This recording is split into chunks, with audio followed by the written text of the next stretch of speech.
Well, good morning or afternoon. This is the second session in the U.S. Department of Education's webinar series on blending and braiding.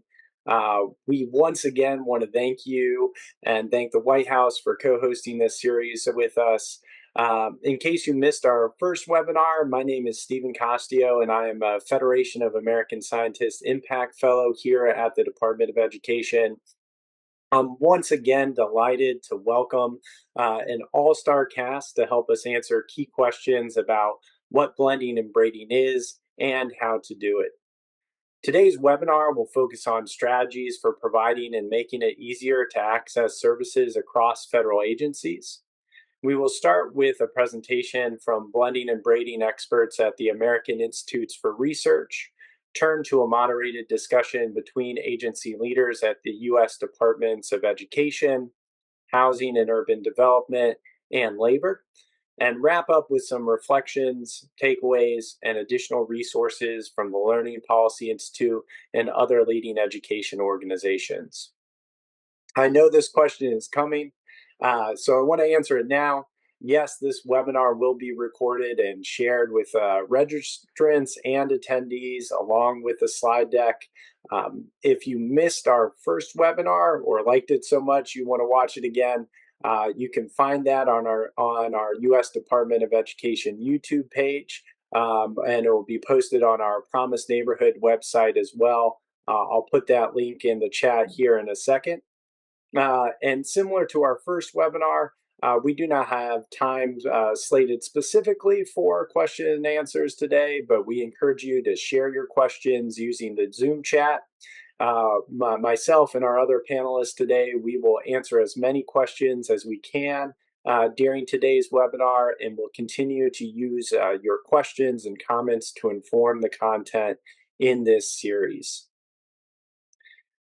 Our last webinar included several examples of blending and braiding. We had leaders working with universities, nonprofits, school districts, and states. Today, I'm excited to build on that conversation by welcoming technical assistance experts who have helped make services more accessible at the state and district levels. From the American Institutes for Research, I'm excited to welcome to the stage Beth Howard-Brown and Wayne Ball. So Beth and Wayne, excited to turn it over to you all to help guide through these next steps around what blending and braiding is, the work that you all have done to help guide our conversation today. Thank you, Stephen, for that warm introduction.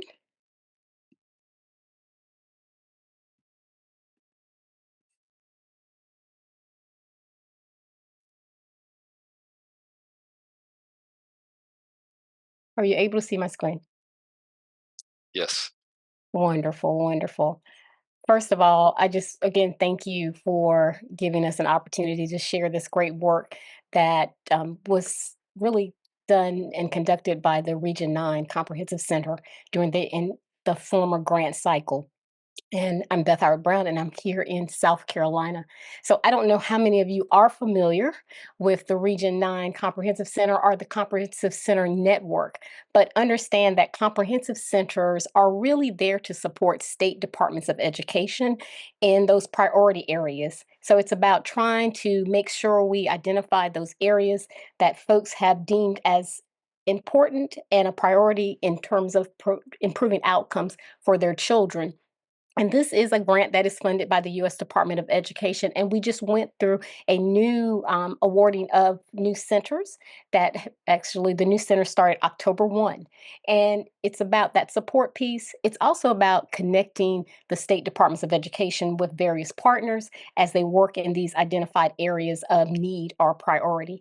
And then it's also about hearing the stories of the work that has taken place in the states that we have served. So this is the former version of the Comprehensive Center. So the new map is yet to be developed. But right now, with this former center, the former network had 19 regional centers. The new iteration of the Comprehensive Center Network has 14. So there was some consolidation of the centers. And then they're still about working in the space of improving outcomes for kids. So that's important, as we all know. And this still is a 5-year grant that is provided by the U.S. Department of Education. And this work that was done by the Region 9 Comprehensive Center happened during the fall of the 2019 grant cycle, which ended September of 2024. And we have been fortunate enough to begin identifying the work, and we're working to identify the work and supports that are needed for the new set of comprehensive centers. So you might say, well, Beth, how did this work come about? And I will share the actual guide with you in a little bit. And the Illinois State Board of Education, right after COVID came into play, they actually started conducting webinars for the folks in the field. And one of the ones that they conducted was a braiding and blending webinar. And what they saw was, well, we're still having some folks that are having challenges in the space of how to do this right. And what they also noted was that we had a lot of ESSER dollars that were still not being utilized. And then on top of that, there was a large amount of carryover of Title I funds that districts and schools had to use.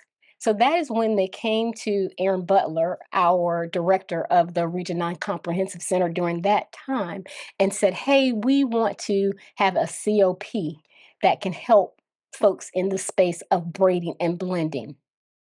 So, with that COP, it was first about learning. So, trying to get districts and schools to really have an understanding of what that means to braid and blend when it comes to those ESSER funds and those title dollars and other funding streams that they may have.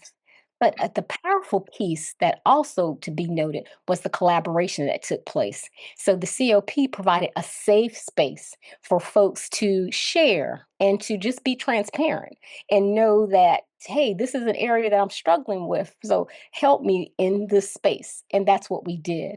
But the biggest part of this was just that understanding. So by the time that we finished this community of practice and we had this guide in place to support districts and schools, they had a better understanding of the process, and they also had a better understanding of just the various funding streams that they were actually dealing with. So from this community of practice came the braiding and blending guide. And Wayne is going to share more about this guide and kind of break it down for you. And I will put the link in the chat. But in that guide, when you open it, you'll have an overview of the COP as well as the steps for braiding and blending. And please know that this guide is specific to Illinois. And Wayne always tries to keep me straight with this, Beth. Everybody doesn't braid the same way or blend the same way. Understand in Illinois, they're only allowed to braid funds. So they are not allowed to blend. And Wayne will go into more detail about the difference between braided and blending. But also in the guide, you'll find a specific table about priority areas and those various funding streams that are specific to Illinois. I just want to reiterate that again. And with your states, your requirements may be different. So please check that out before you say, Beth said I could braid and blend my funds. Check with your state, okay? You'll also find a section on reporting, and then we have various appendices. And with the appendices, they have some examples, and some of the examples that you'll see in a little bit that Wayne will share will actually break down what actual districts did as they worked to braid their funds. I am now going to turn this over to Wayne. Wayne. Hi. Well, welcome everybody. I don't know if my picture needs to come up there, Beth. What do we need to do? I'm going to go ahead and start with a few slides just to give us a brief definition of, what is braiding, what is blending, and maybe, get everybody on the same page. So when we talk about braiding, we're really talking about a coordinated financial assistance of several sources coming together to meet one purpose. So think about we have a lot of different programs, different fundings. We throw those into a pot, and we provide an educational service for our young children. But at the end of providing those services, the funds don't lose their identity. So they are billed back to the original thing. So go ahead, Beth, and advance that. Um, this is a little chart that we borrowed from Colorado and really like that.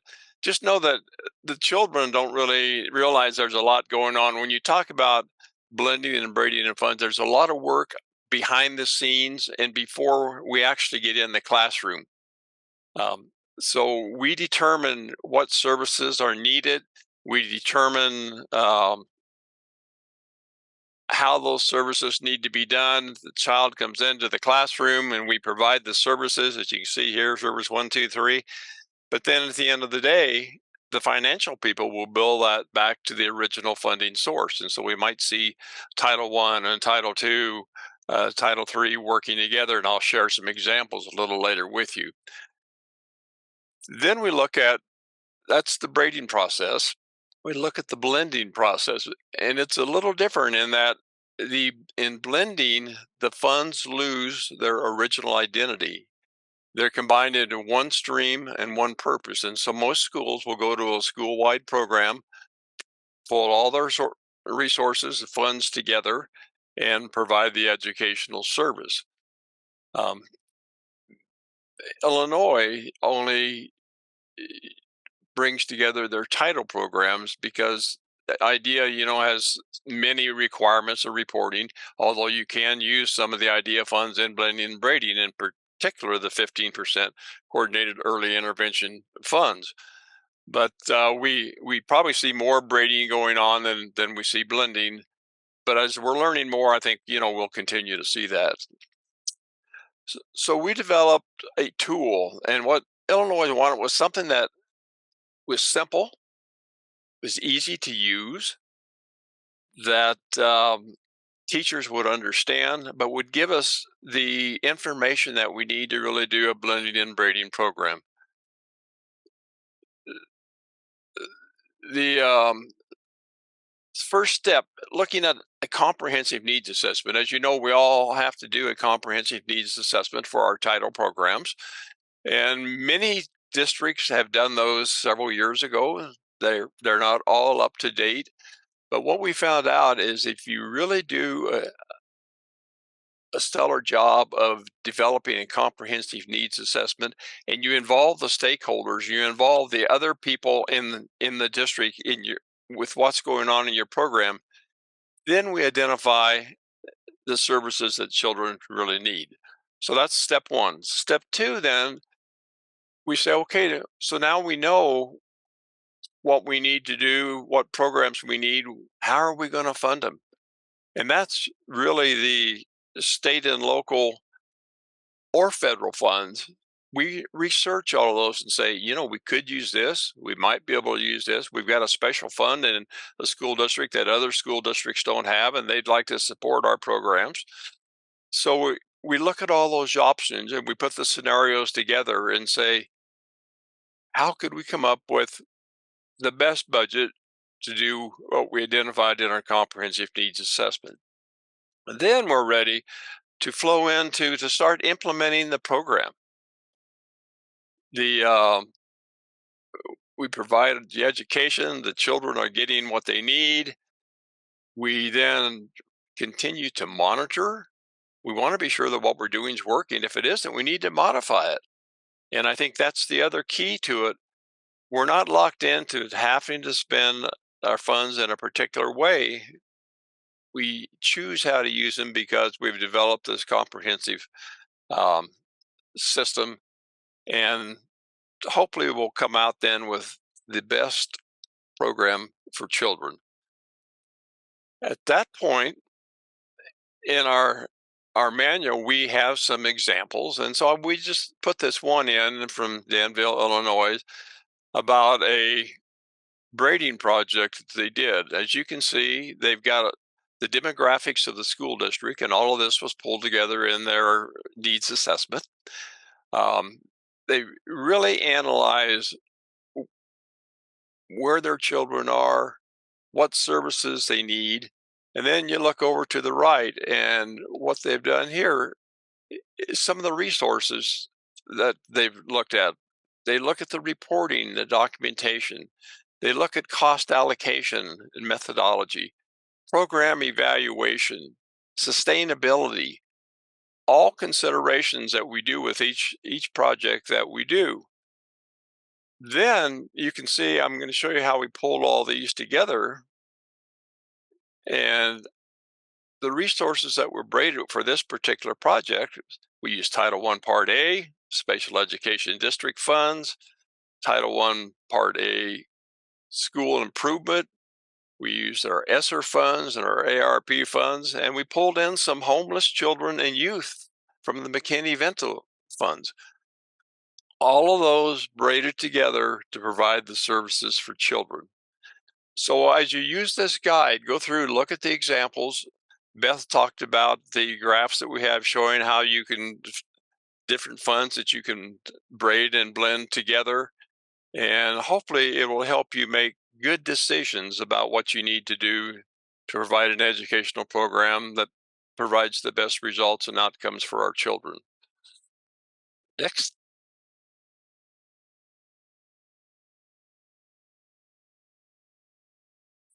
Beth, I'll turn it back to you if It goes to Stephen.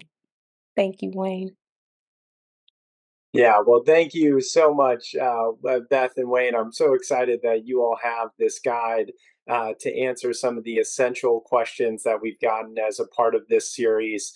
Also appreciate making it something that teachers and folks on the ground can access.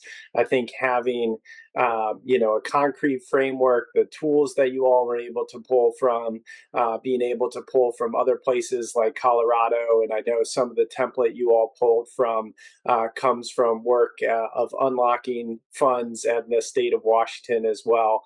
I think those examples are helpful for us and we can continue to build on them throughout this series and give us, as you all shared, a better understanding of what blending and braiding is and the examples behind it. So I'm excited to transition here to a panel. Breaking down silos is something I am sure all of you tuning in have heard or suggested when it comes to using federal funds. Well, today I'm excited not just to say it, but to hear how we can make it happen. Please welcome to our virtual stage Mary Ellen Wiggins, who will serve as our moderator partner from Voyager LLC, who's a federal funding and policy expert who's helped convene communities around ways to better utilize federal funds.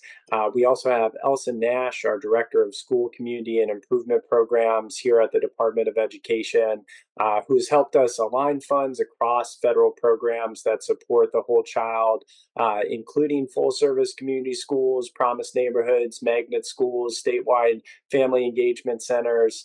Elson's also our go-to person for helping jumpstart and sustain cradle-to-career partnerships. We're also excited to have Nathan Mishler, Neighborhood and Community Investment Specialist at the Department of Housing and Urban Development, who works closely with the Choice Neighborhoods team and helps create place-based connections to health, education, safety, in addition to housing and other sectors. And also excited to have Sarah Hastings, a unit chief at the Department of Labor, who leads work related to education and workforce pathways for young adults, helping support students and families. With that, Mary Ellen, I'll turn it over to you. All right. Thank you so much, Stephen. And I am just so excited to be here. Hello to everybody. This topic is just really critical to how governments and schools and communities and other partners all over the country really get work done that's so important to make sure that our kids and families can thrive. And thank you to the Illinois Community of Practice and the AIR team. The guide that they put together is really terrific. It's very practical, so I would highly recommend that all of you start looking at it after this webinar. And now I'm really excited because we're going to turn from that Illinois state and local level perspective and kind of take a step back. And we're going to have a great panel with some of our federal agency partners. So a little bit of framing here before we get started from our federal perspective.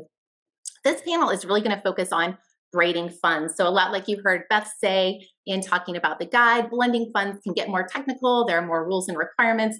And what we really want to do with this panel today is focus on what's generalizable, what people and organizations generally can do with the federal funds that they have. So we're really going to focus on that concept of braiding, of just pulling together funds from a few different places to support your program. You may have just thought of it as cobbling things together instead of the term braiding, but that's really the same thing. And then I also want to point out that we have 3 awesome federal agencies here today. We have HUD, we have education, we have labor, but obviously there are a lot more federal agencies and more programs that we don't have represented. And I just want to say, braiding doesn't stop here with just the people that we have on the line today. We're going to get specific insights and strategies from these agency partners, but those are very generalizable to the other federal agencies and other federal programs that you may be working with and that are active in your community. So please take these lessons and think of them even more broadly. So with that, just a couple things to keep your ears out for during this conversation. One, you'll hear examples of how different agencies and programs fit into that cradle-to-career spectrum. So adding a little bit of perspective, filling in what those programs are. You're going to hear about what agencies are doing to signal to you to make sure that you know that they want you to be braiding funding and that they're really encouraging you to have programs work together. And then because we all eventually get stuck at some point, what to do when you're trying to braid funds and you're feeling stuck, where you can turn. So with that, let's go ahead and get into our questions. Sarah from the Department of Labor, Elson from the Department of Education. I'd like to kick it off with both of you and hear more about how your agencies and how your initiatives fit into that broader cradle-to-career spectrum of services. And Sarah, let's start off with you. Great. Hi, everyone. Good afternoon or good morning, depending on where you are today. This is so great to be here. I love this conversation. I am here as a unit chief over the Workforce Innovation and Opportunity Act, or WIOA youth program. From the Department of Labor. And if folks are not familiar with WIOA or WIOA, the program serves youth between the ages of 14 to 24-year-olds. We serve both in school and out of school young adults and help them prepare for education, complete their secondary education, move into post-secondary, and help them get on career pathways. And so WIOA, it's a formula-funded program, and it provides funds from us down to the state level, and the state by formula provides resources down to local workforce development boards to provide an array of services and supports to young adults. Every year, it's somewhere between $800 and $900 million that go down to states and local areas, which sounds like it's a good chunk of change. But when it gets down to every local area and across the country, it is not as large as I'm sure most communities would like. And so when we talk about WIOA, and folks typically come to me and tell me, WIOA can't do this and WIOA can't do that. And oftentimes the answer is yes, WIOA can, and it can't do it alone, right? So when we talk about WIOA, we're Title I at the Department of Labor. Title II is adult education over at the Department of Education. Title IV is vocational rehabilitation. So built into the law, Congress understood basically that,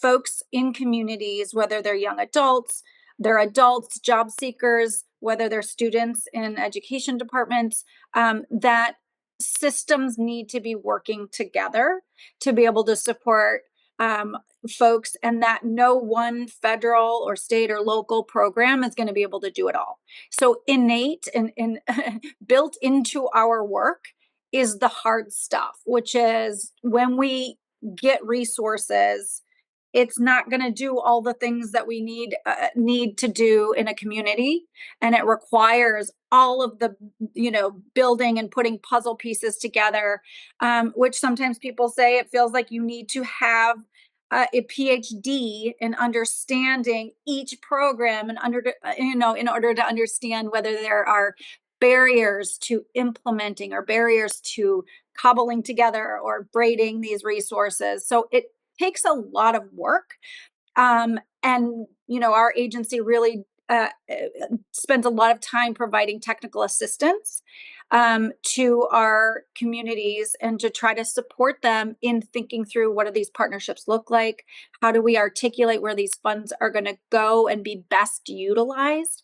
How to ensure that we're not sort of duplicating effort and that we're really maximizing the resources that we get from public funding, from foundation funding, and other sources. So WIOA is in that WIOA is about partnering and is about pulling those resources together. And I can go into a little bit more in a bit, but we've recently had a youth systems building academy over the last couple of years, and it's essentially bringing workforce development providers together with their partners on the ground, the justice system, child welfare system, education, high school and post-secondary, community college providers, really bringing all folks together to do that hard work of thinking through what is our big vision for what we want to do. What does a no wrong door approach look like for young people? How is it seamless for them? And then how do we, work through all the tricky administrative potential barriers, regulatory, legal barriers? How do we get through that to make it a no wrong door, seamless approach for service delivery? So I'll stop there and turn it over to Elson. Sure. Thank you so much. Great information. I really like the term no wrong door for our young people.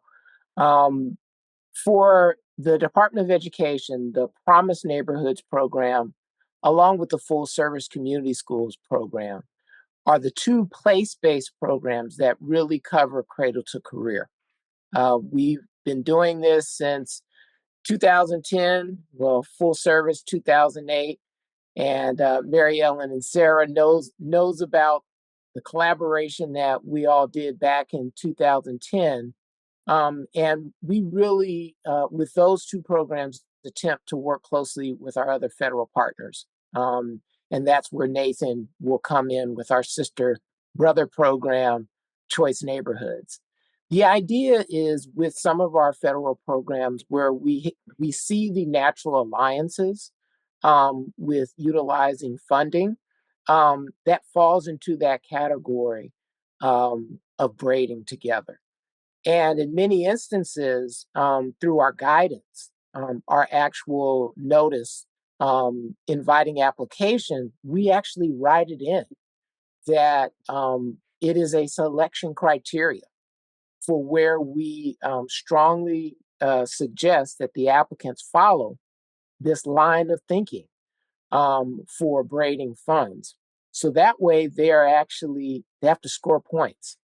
And then after the fact, and also a part of the grant application, we strongly encourage them to have memorandum of understanding with those other federal and or local and state agencies. So not only do we suggest federal alignment, but we also strongly encourage them to have state and local alignment with their cradle to career programming. So that way, what we're doing is we are encouraging an act on behalf of communities where there is the use of federal funds and breaking down silos between agencies and systems. I'll pause with that so I make sure that Mary Ellen can get to all of her questions. Thank you both so much. And I'll flag for everyone, I'm sure you've seen there are lots of great resources going into the chat now. So please be sure to take a look at those. I also want to point out, because I think this is really great to notice, that Sarah from this large formula funded program and Elson from this smaller competitive grant program. So federal programs that are structured very differently at different agencies are really sending the same message about understanding that these different systems need to come together and encouraging people in different ways who are receiving grant funds or whose partner in your state or community might be receiving grant funds that you could work together with Nelson, to your point about having memoranda of understandings and things, could come together to create more holistic programs.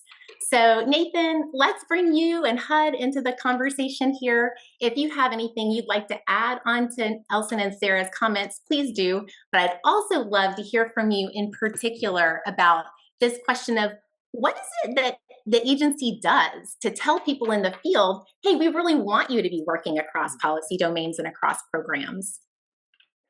Thank you for that, Mary Ellen. And good afternoon, everybody. I am Nathan Mishler from the Choice Neighborhoods Office in the Department of Housing and Urban Development. And if you haven't heard of Choice Neighborhoods before, we are, what I just learned, the largest place-based federal grant program in the country. And what we do, it's a competitive grant that really provides funding to redevelop severely distressed HUD-assisted housing, whether that's privately or publicly owned. And we provide the assistance to revitalize that housing and the surrounding neighborhoods to really make a neighborhood what we call of choice, where existing and new residents can live together and prosper together. And we've been in existence for about 14 years now. And what we've learned, similar to what you were just asking about, Mary Ellen, is we really need, and what we've heard from Sarah and Elson as well, is sort of a whole community approach. We can't do things alone. And sometimes that process takes a long time to figure out. And so we've learned that a planning process is something that's really, really needed to really spend the time. Usually it's, we have now offer 2 grant programs. One is a planning grant, which is in existence for about 2.5 years. And it's really bringing all the key stakeholders within your sort of city government, state government, federal government, local stakeholders, nonprofit sector, faith-based institutions, your local school districts and the university systems all coming together to really kind of figure out how do we lift up this neighborhood and what do we want to see happening within our neighborhood to make it sort of a thriving place where everybody would want to live. And that process takes time. And we know now, after being in existence as long as we have, that for every dollar that we invest in a community, 8 more dollars are coming in from all these different resources. And so that is key to the success of our program and just the key to the success of really trying to blend and braid a lot of programs that we know need to be cobbled together to really uplift neighborhoods and uplift these families that we're supporting. And so how we signal that to our grantees, we're going to probably drop it in the chat at some point. Just our NOFO is that sort of one signal, our notice of funding opportunity. And we've been modifying it and learning and evolving over time and really trying to let people know what we've found bringing success to our families that we're trying to support. Now we know that we've been able to double and sometimes triple incomes of some of the folks in public housing that we've been supporting. And it's through a lot of things that Sarah is sort of highlighting, the WIA program, working with some of those similar programs, working with a Promise Neighborhood sort of model, and also like cobbling together people from the Department of Transportation, reconnecting reweaving the neighborhood fabric that was dismantled at some point in the past, and really trying to figure out how do we bring all of these different people and players together to make sure that we can really lift up these neighborhoods and the folks that we're trying to support.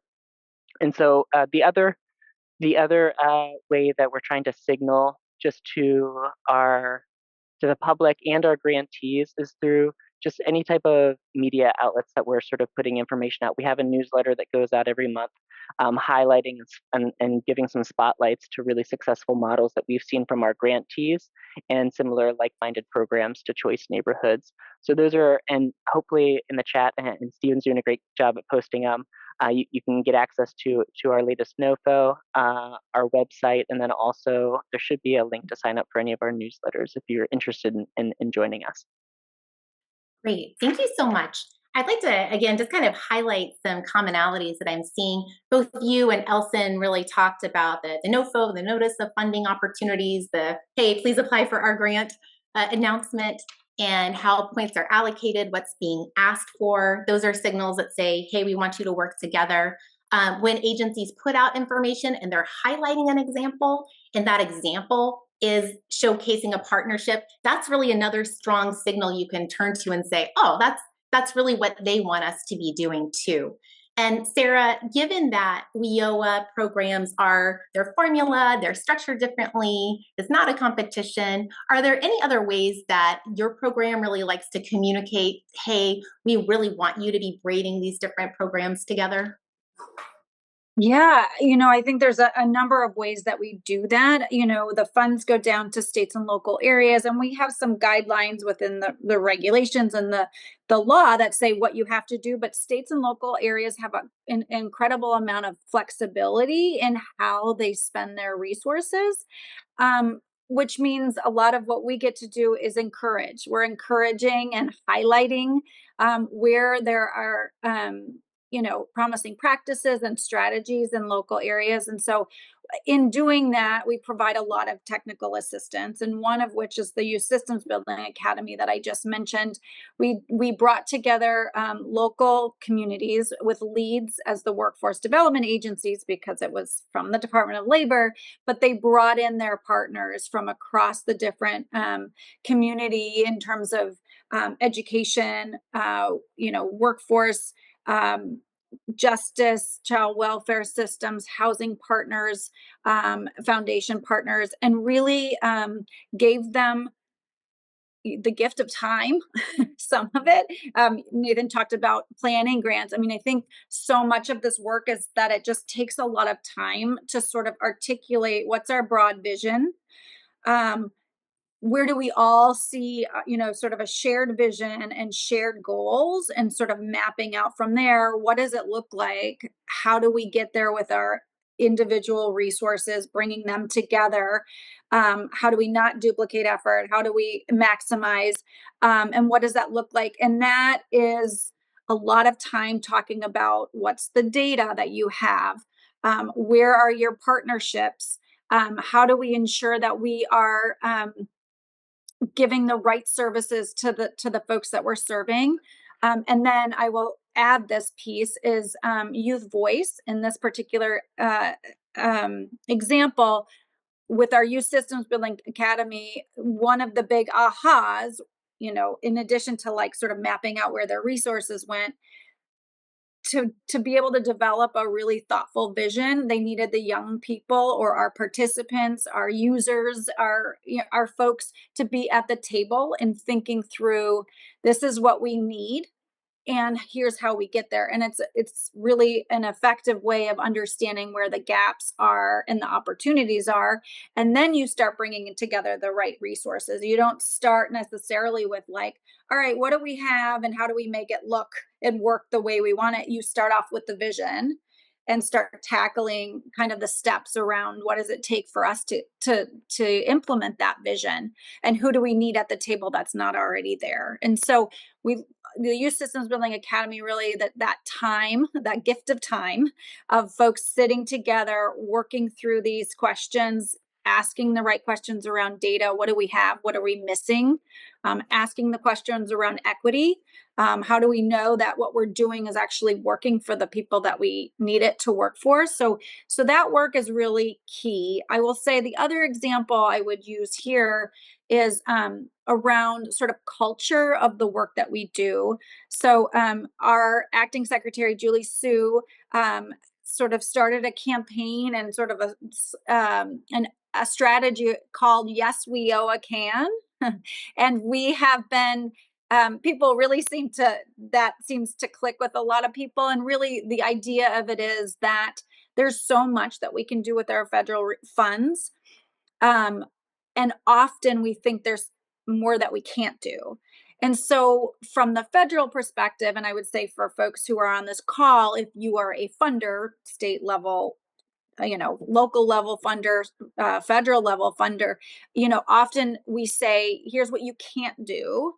Or we say you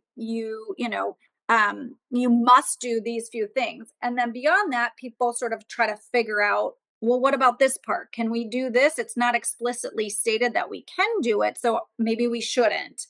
And we're trying to help people to say, ask the question, are you sure we can't do this? And oftentimes people are nervous that they're going to misuse funds. And so the the implication often is we better not do it because we're going to get in trouble. The feds are going to come after us, the state's our funders are going to come after us. So we're afraid to be innovative. And so we're really trying to ask people, how do we get to yes? What does that look like?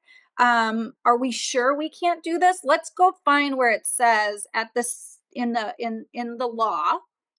Is it in WIOA legislation? Is it in the regulations? Is it in the state policy? I don't know where it is. We can't find it. Well, maybe it's not there. So maybe we can do this. And just working through those challenges, I think, is really key. So this Yes WIOA Can is just a encouragement to try to get to yes. And when you get a no and it's a no, how do we then do something that can get us where we need to go in a different way? So and that's a cultural thing, for both funders, like culturally at the Department of Labor. How do we communicate to the field that we're wanting you to push the envelope and make sure you're not backing away from opportunities to be innovative? So Sarah, that is really compelling and wonderful to hear about the Yes WIOA Can initiative. It also does a great job of leading into our next question, which is when people get stuck, and maybe they get stuck because they've heard a no, or somebody somewhere once heard a no, so it feels like probably we might get in trouble, or we want to engage a partner, but they're nervous. Whatever the stuck might look like, what kind of help do federal agencies have to offer? Yes WIOA Can sounds like an amazing initiative. Elson, Nathan, are there things that HUD and education offer? Sarah, is there something else from the Department of Labor? Where can people go? So we definitely have resources available on promiseneighborhoods.ed.gov that talks about, and actually there's a sub-site around blending and braiding that we developed. But I think what's more important are our partnerships with external partners that have gatherings, meetings, webinars, and practices, community of practices that can assist many people. And oftentimes we are a part of those trainings.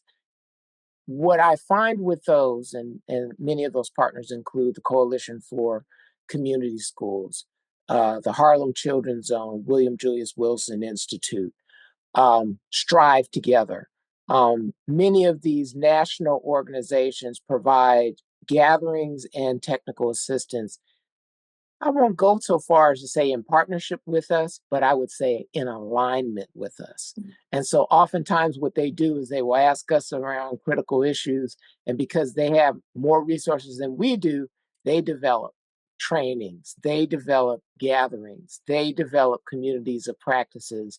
And we do this kind of back and forth kind of consultation and co-leading where we can get the most people under the umbrella. And so I think that is one specific way in which we can address the needs of the field. Some of the other ways in which we do that, each year we have a directors meeting in DC. We try to expand the base of folks attending our directors meetings. Obviously, we oftentimes have technical assistance during the times of our grant competitions. We open that up to everyone so that they kind of understand our perspective. As I mentioned, all of the guidance and other technical assistance that's available. And I think those are all the ways in which we try to leverage assistance for the general public. That's great. Thank you, Elson. And I'm so glad that you kind of pulled back the curtain a little bit, actually, on the collaboration that is extensive that goes on between federal agencies and the really great organizations and associations that support work in the field, because there is a lot of cooperation there, and they do such a great job, given their capacity and their reach, at really amplifying information. And that's a great flag for people to really also turn to those organizations and know that they are consulting regularly with agencies and have a lot of really sound information. Nathan, would you add something to that? Yeah, and this is something I tell all of my grantees. If anyone is able to join the Choice Neighborhoods program, part of my job is to make sure you don't regret taking my money. And so, and that is making sure that we're available. We have an open door policy, really, as a program that anybody who's interacting with us or is sort of a key staff member in any one of our cities can get on a phone call with us. We're giving out our number, making sure that we're making ourselves available regularly to not just our grantees, but maybe it's the city or a housing authority or a nonprofit that's doing some critical work within our neighborhoods that we can make sure that we're being made available to them.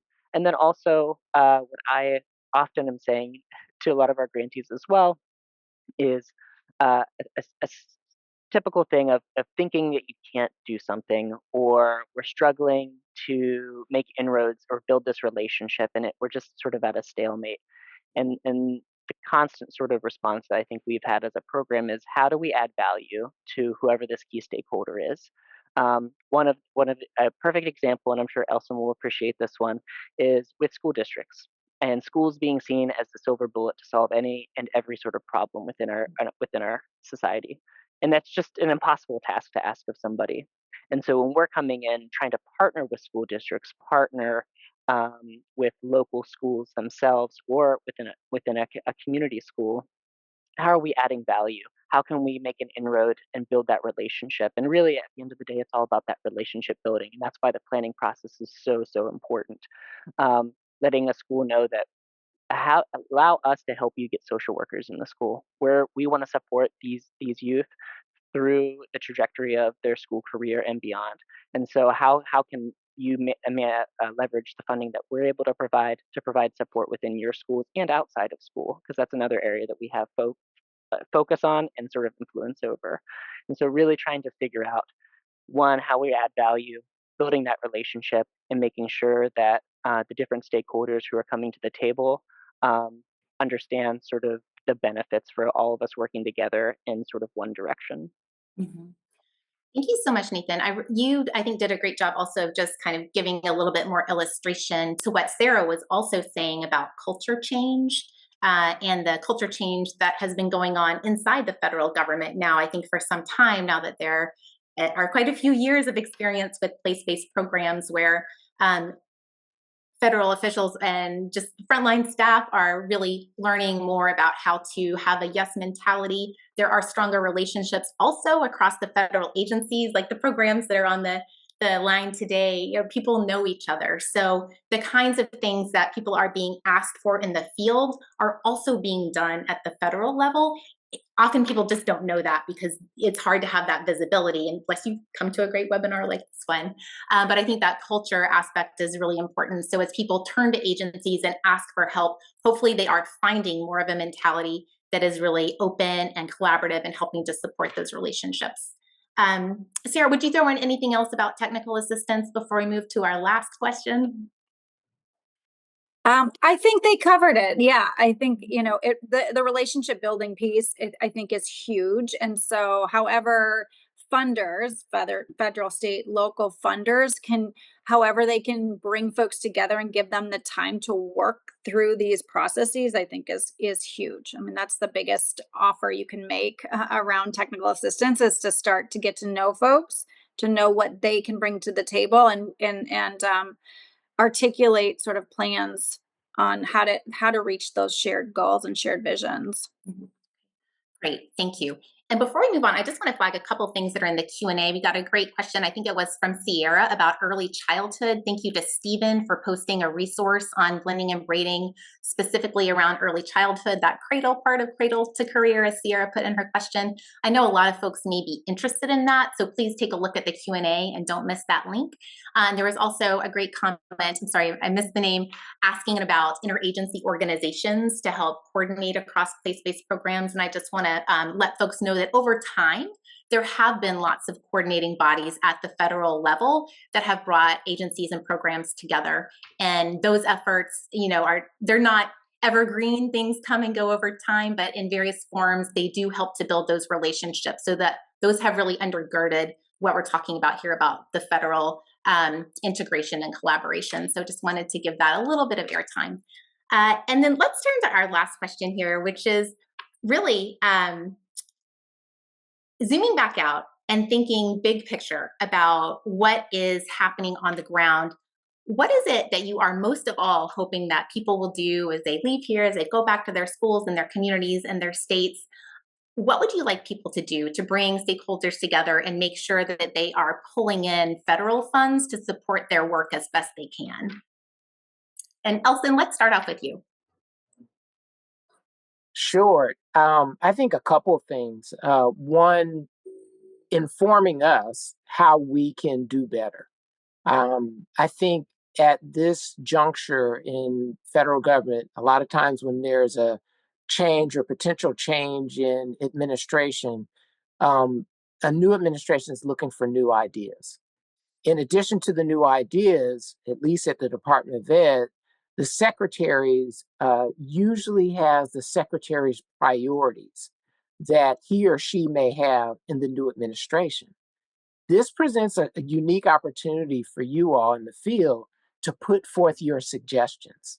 The same thing is true, like in the case of Promise Neighbors and the potential to do rulemaking.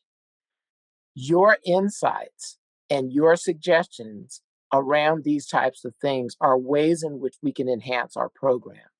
The last thing that I would say that is similar to our previous conversations, there is one program that both Mary Ellen and Sarah and myself worked on, and it's about 10 years now, and that's the Performance Partnership Pilot, the P3 program. That program does allow this possibility of requesting waivers to, in fact, blend and braid together. I believe there's been 5 cohorts that have gone through that program. There's been an evaluation done on that program.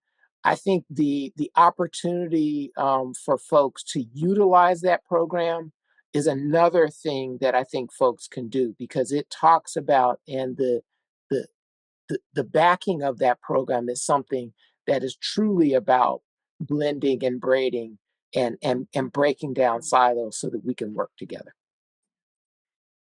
Thank you for flagging P3. And I just want to make sure to say, when you talk about waivers, that P3 initiative actually allows for waivers of things that are in statute, which is a really big deal and really unique, because often if there's a no, it's, as Sarah was saying earlier, because Congress wrote something down that says you can't do that. But this is a unique program that lets you kind of take your youth work a step further. So everyone keep your eyes out for P3.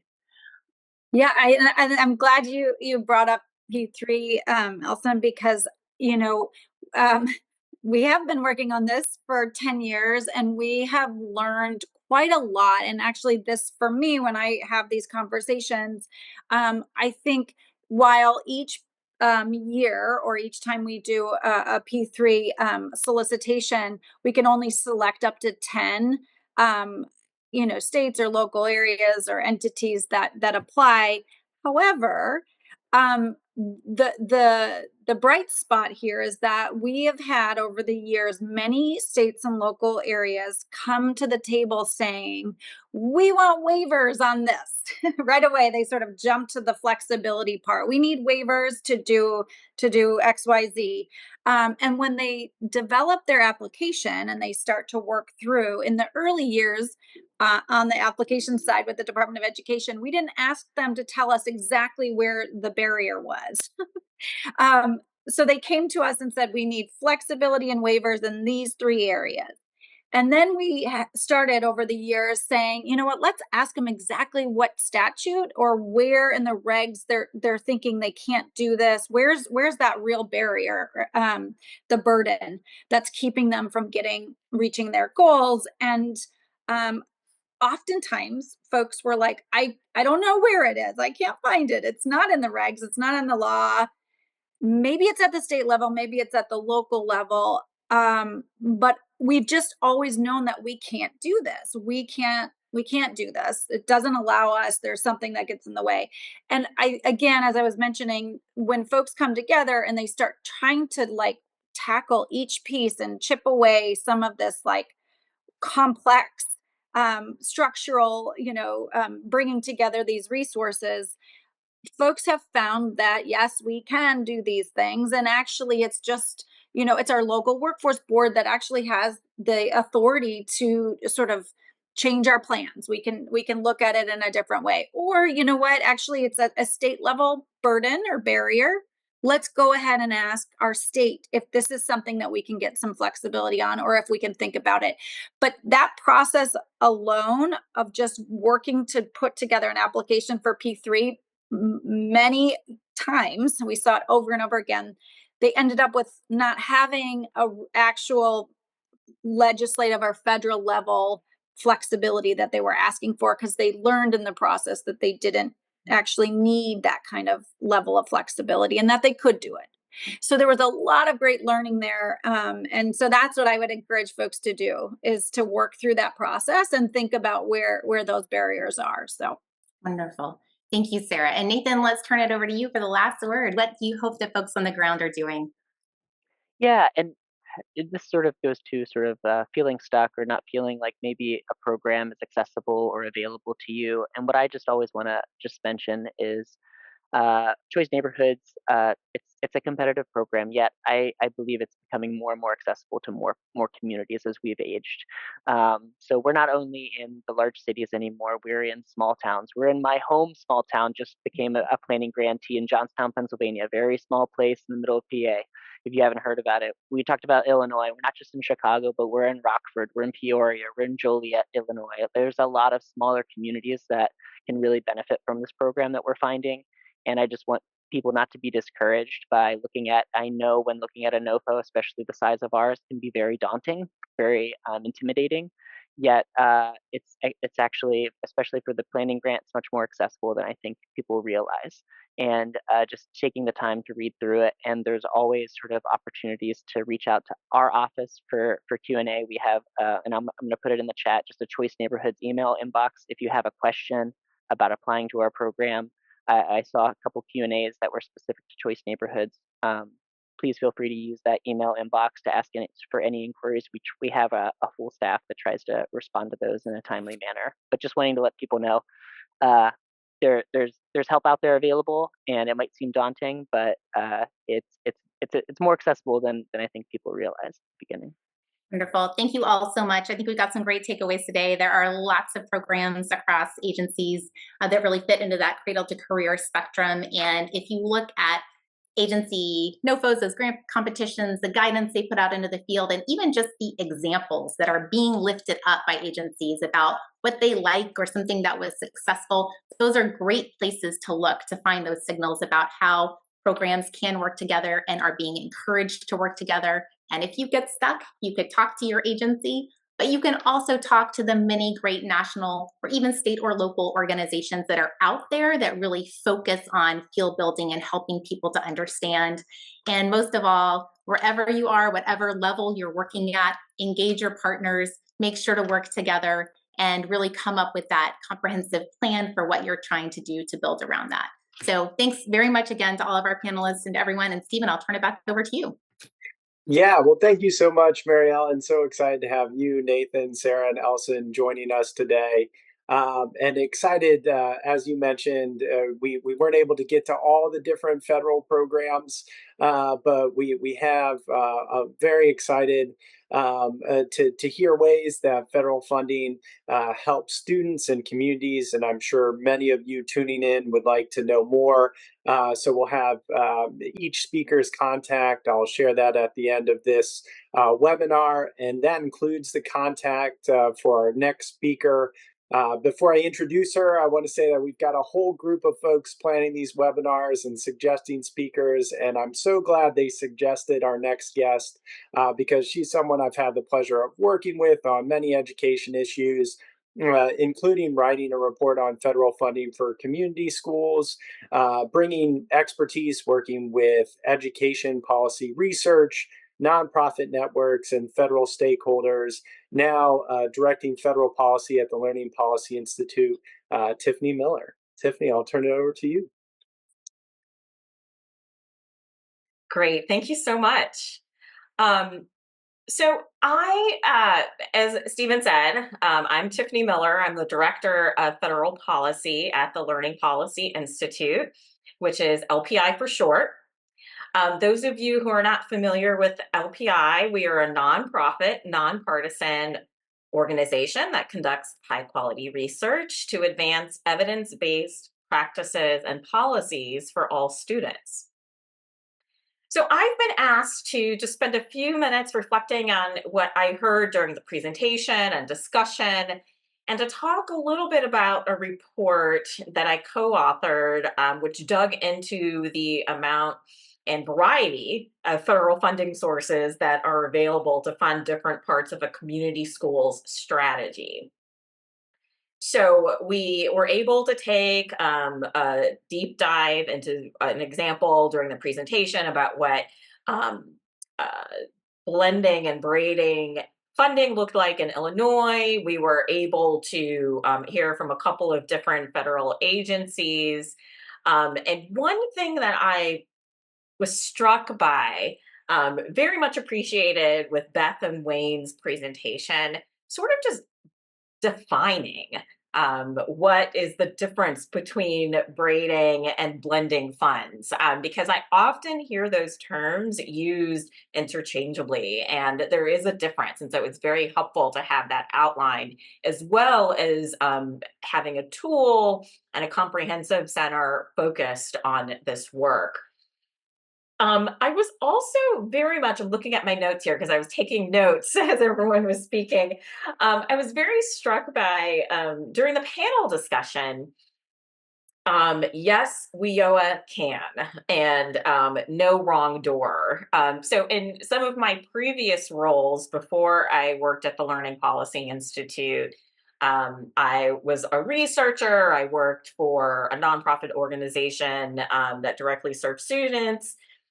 And, I remember just always thinking that WIOA could be a source available for lots of different things that are serving students, that are serving families, and just lots of pushback in terms of, well, you can't do that. That's just too complicated. There's all of these different barriers. There's lots of red tape. It just can't be done. So very excited to learn about this new campaign, Yes, WIOA Can, and just figuring out, thinking about how systems need to work together. I believe Sarah said, no one place can do it alone. So thinking about, again, how to break down those silos. And I believe she also said to put those puzzle pieces together. I was also really struck by what Elson said in terms of thinking through some of the different priorities across grant programs, specifically within his office, but also within the Department of Education, that there's a priority around cross-sector or cross-agency collaboration. And so I, as a policy person, actually recently had an opportunity to sort of dig into some of the different programs at the Department of Education, and actually was struck by the fact that that was one priority that was consistent across all of them, is that there was a priority around cross-sector collaboration, and wanting that alignment and breaking down the silos. And then thinking about the choice programs and what Nathan said, I was also struck by the emphasis on the planning process and bringing together local community members and thinking through, like, setting that vision. What is it that you want to do? What are the needs of the community, or perhaps the needs of the school? And how do you bring that all together? What is your strategy? What is your vision? And then what are the funding sources that are available to help move that work forward? And I think in general, as I was listening to the panel discussion, I think I was also struck, just, it was refreshing. I don't think that you have this impression that government agencies, federal agencies, are very compliance focused. It is compliance, compliance, compliance, compliance, compliance. And what we actually learned and heard today is that it is not necessarily compliance. Yes, there are legalities and there's laws that have to be followed and things like that. But you see a movement across these federal agencies to move from compliance to coaching, perhaps. And so, what is a way to, yes, you have to follow the rules and the regulations and the laws, but there's also flexibility there. And I think that that was just a refreshing conversation to listen to and walk away with some really important tools there. And so, also thinking about the different federal agencies that were represented in that conversation, and about a report that I co-authored about different funding streams that are available for community schools, I wanted to highlight just a couple that weren't a part of the panel discussion, so there wasn't really an opportunity to dig into them. And let me just take a quick step back. For those of you who attended last month's webinar, took a deep dive at and a deep look into community schools.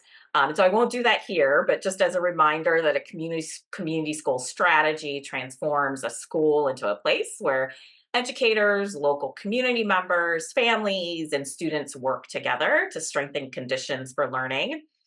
And community schools serve as hubs for a range of community-based learning spaces and services and supports for students and their families, providing a response to in-school and out-of-school barriers to learning. So again, a lot of what you heard during the panel discussion today about the ways that you can think about the choice neighborhoods, WIOA, it's all about focus on the place, focus on the community.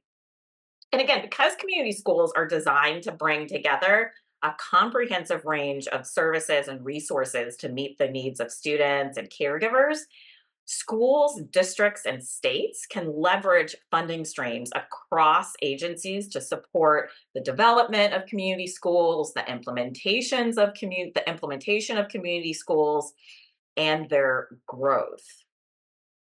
So it's really no surprise that all of the different federal agencies actually have one funding stream or another that is available for community schools. And I will admit, I had one slide I was going to use. And to think about, we're in the middle of the World Series right now. I was batting 500 in terms of whether or not I was successfully able to share my screen with multiple screens. So I'm not going to do that, but when we send the slides, there will be one there that talks a little bit about the report. But one agency that wasn't represented on the panel was the Department of Health and Human Services, which, as many of you know, supports students and families in a variety of different ways. And through our research on this report, looking at different funding sources that could support community schools, we learned that there were at least 32 programs that can be used to fund key activities in community schools. Perhaps most notably, some states have expanded their school-based Medicaid programs to include services for students. For example, in California with Medi-Cal, the Medicaid health care program there helps students and families with limited incomes pay for a variety of health and mental health related services. This federally funded state service helps to support schools in California by reimbursing them for services such as dental care, eye exams, and counseling. And in addition, counties in the state can use Medi-Cal dollars to pay for full-time therapists and other support staff who provide individual, group, or family therapy. And as we all know, especially as we are coming out of the pandemic, we are just hearing from everyone. There's several things when you're working with families and with schools, their top concern, mental health supports, and chronic absenteeism. Those are the two things that we're hearing most often. And I believe states are in a period where they can start thinking through their next stage of plans for Medicaid. So this might be a good opportunity to think about how can you tap into Medicaid funds to help support students. And the last thing I just wanted to highlight, because it wasn't talked about during the panel discussion, is also programs coming out of the Department of Justice. And through the Juvenile Justice and Delinquency Prevention Act, which oversees programs that are aimed at improving school climate and safety. In particular, there's one program that provides grants for youth mentoring, which assists in recruiting, screening, training, and matching and monitoring mentoring programs, which we also hear is an incredibly large need in schools across the country. So, the link to the report has been dropped in the chat, I think. And so I'll stop right there, but just want to make sure that you're aware of another resource where you can actually go through and see the variety of different federal resources that are available to fund community schools. Well, thank you so much, Tiffany. And I can share that slide here with everybody about that report that folks can access in the chat. As you mentioned, it's got a lot of great resources related to other federal funding streams that support education, a lot of the ones that our panelists talked through today. And so excited for folks to learn more information there. And before I let you all go, I want to respond to just a quick key question. I know the Tiffany's report is one resource that you all can use. Our panelists gave a lot of resources, but we keep hearing after the first webinar our questions about where can I learn more about federal funding sources that go to schools and communities. So in addition to the resources that our speakers shared today, I also want to flag some additional places where you may want to look. Specifically, you can see from this slide, the Children's Funding Project created a federal funding streams for children and youth database that includes 286 potential funding sources to look at. There's also the Community Funding Accelerator, which helps underserved communities identify competitive grant funding and provides technical assistance, including a grant writer's guide to help you build coalitions. So we can share those links after this presentation. And finally, I want to highlight the U.S. Playbook to address social determinants of health from the White House, who's helping co-sponsor this series. I know many of you work with schools to provide health-related services, and this guide uses that lens to lay out current federal actions, including in relation to Medicaid, as Tiffany mentioned, to work across agencies to improve those social determinants of health, and shows links to health outcomes, housing security, food security, education access, and a healthy environment. You can also find some actions related to data gathering, support for flexible funding, and how to support backbone organizations in that report. And as I mentioned at the start of today's event, today was the second of 5 webinars in this series. We look forward to seeing you at all of these webinars listed on the screen. And you can, once you've registered for one, you should get updates for the others. Please invite your friends, share this information with other folks as well. And finally, thank you again for your active engagement, your questions in the Q&A. I know we weren't able to get to all of these questions during the webinar, so we don't want to leave you hanging, but do want to give you resources to reach out to our panelists here with their contact information. Similar to the first webinar, if you look at that slide deck, you can find the info to our speakers who shared during the first webinar as well. And so on behalf of the Department of Education, thanks again for joining us today. We look forward to seeing you again next time.